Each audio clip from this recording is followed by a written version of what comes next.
Have you not heard his silent steps? He comes and ever comes. Every moment and every age, every day and every night, he comes and ever comes.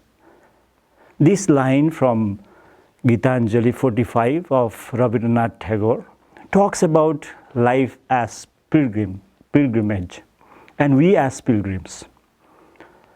What does he say about life? For him, the pilgrimage is not moving from one place to another. It is a pilgrimage of waiting, a pilgrimage of listening in silence, a pilgrimage of knowing oneself, and a pilgrimage of meeting the divine within oneself. Have you ever asked this question to yourself, who we really are? That question is very important for every one of us. I have been asking these questions for a long time, and I have never got any satisfying answer to this. But one of the most important answers that I have found is in the Bible.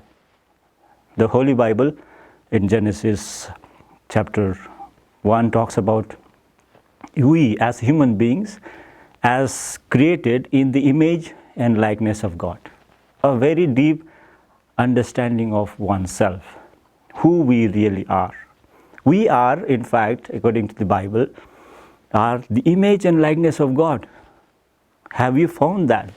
Have we radiated that image and likeness of God to the others? So if we really think of, that means the deep personal experience is very important for all of us to understand life. One day, a theologian died, a Christologian, who taught about Christ.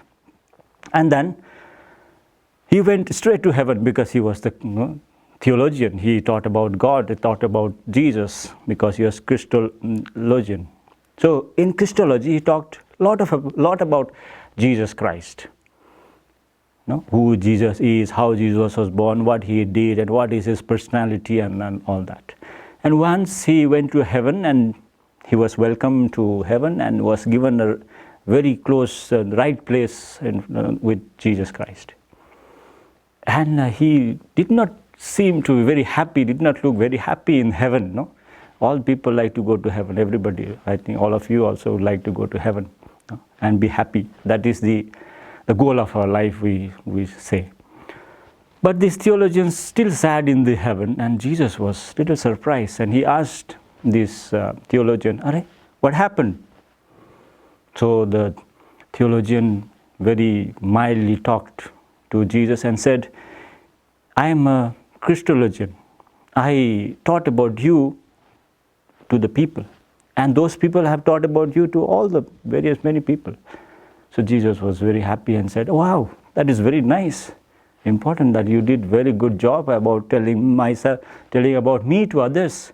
And then, but you don't seem to be very happy. And the theologian said, yes, because what I taught about you, you are not that person. I find you different here in heaven. So the story talks about a person who knew about Christ in book. He had the knowledge of Christ. He could talk about Christ, what Christ was from the book, but he never had a deep personal experience of that divine. So with these thoughts, I would like to also bring about St. Ignatius as we are celebrating 500 years of his conversion. St. Ignatius is a man of very deep personal experience of God. We know that our life also must be with God, and this should be with the personal experience. That's very important. St. Ignatius, in his autobiography, says that God taught him like a schoolmaster in the beginning of his spiritual journey. Though he moved to Jerusalem and to back and to Rome and Paris, but his journey, his pilgrimage was not to the places. His pilgrimage was deep within himself to find divines. And with this, I would like to conclude with 3 important lessons that we can learn from the deeper experience of ourselves. First of all, know yourself. Know thyself is a search for ourselves. Search for ourselves means to see who we really are. Knowing ourselves will change the differences that we have. What are the differences that we see? And how these are differences have come across. We see differences of color, caste, creeds, languages, everything we find differences. And then in these differences we try to fight with each other. The paradox is our differences is only skin deep. Our color changes when we remove the skin. Okay? Our languages will change. Our boundaries will change. We become one. In the deeper sense, in the agnostic sense also, if you go deeper into yourself, you find everybody as an atom. Okay? We are same.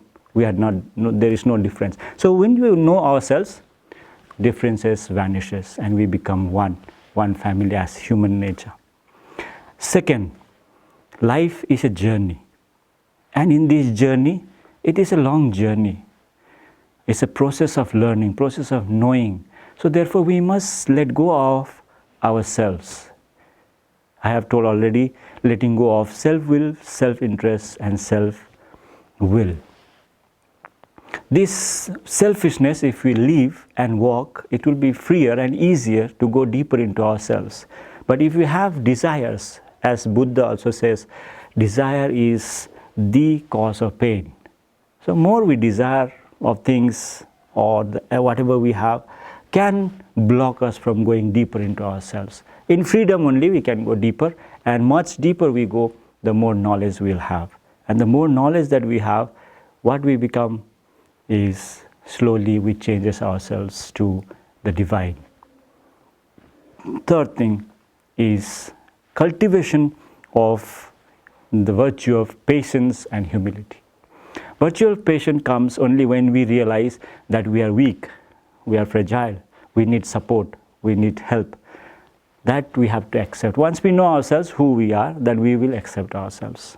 And once we accept ourselves, then I have already told, differences will vanish, and then we will realize that others and myself, they are same.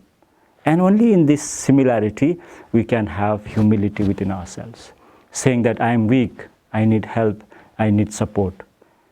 And then that needs patience. And the virtue of patience is very important for us to move slowly towards ourselves. It takes time. Layer by layer, we have to remove our own selfishness. And then deeper into that, we will find divine.